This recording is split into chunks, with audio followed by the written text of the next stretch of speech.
In the mid-1990s, the schnitzel sandwich at Innsbruck's main train station was legendary. No other station in Austria could match the quality and taste of this special sandwich. Commuters and travelers rushing through the station daily often took a small detour just to savor this culinary masterpiece.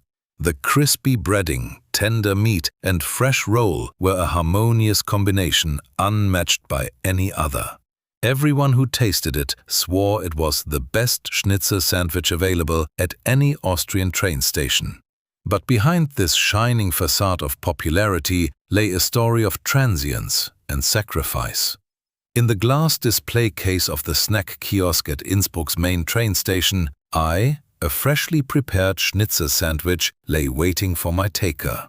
It was a busy morning in the mid-90s, and crowds streamed past me, each person in their own haste, without noticing me.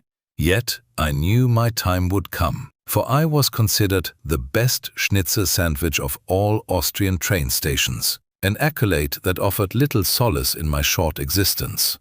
The people behind the glass wall were a constant spectacle. The businessman with the crumpled suit hastily adjusting his tie, the young mother desperately trying to keep her children in check, and the old man searching for his ticket with trembling hands.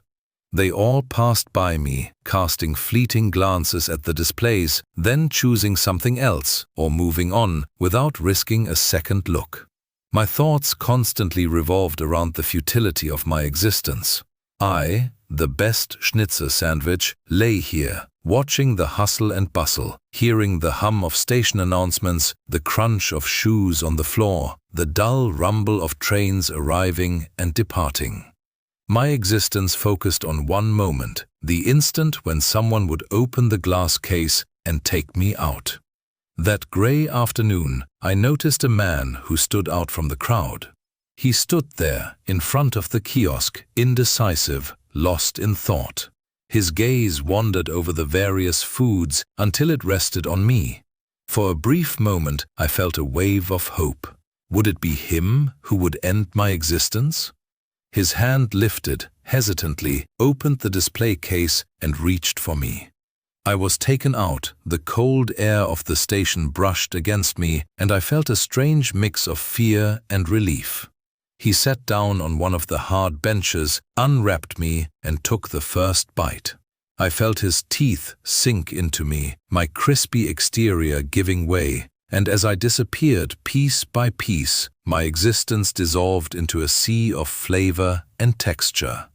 I was the best schnitzel sandwich, and yet my fate was to be eaten and forgotten. In the end, as the last bite disappeared, nothing of me remained.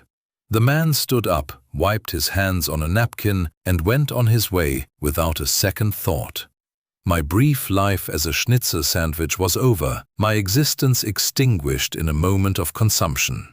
I, the best schnitzel sandwich of Innsbruck's main train station, had fulfilled my purpose, and yet my end left an indefinite sadness.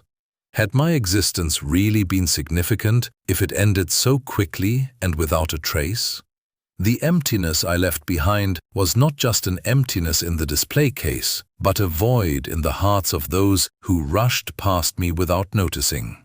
Today, unfortunately, only a few people remember the culinary delight of the schnitzel sandwiches of Innsbruck's past, and that number is dwindling every day.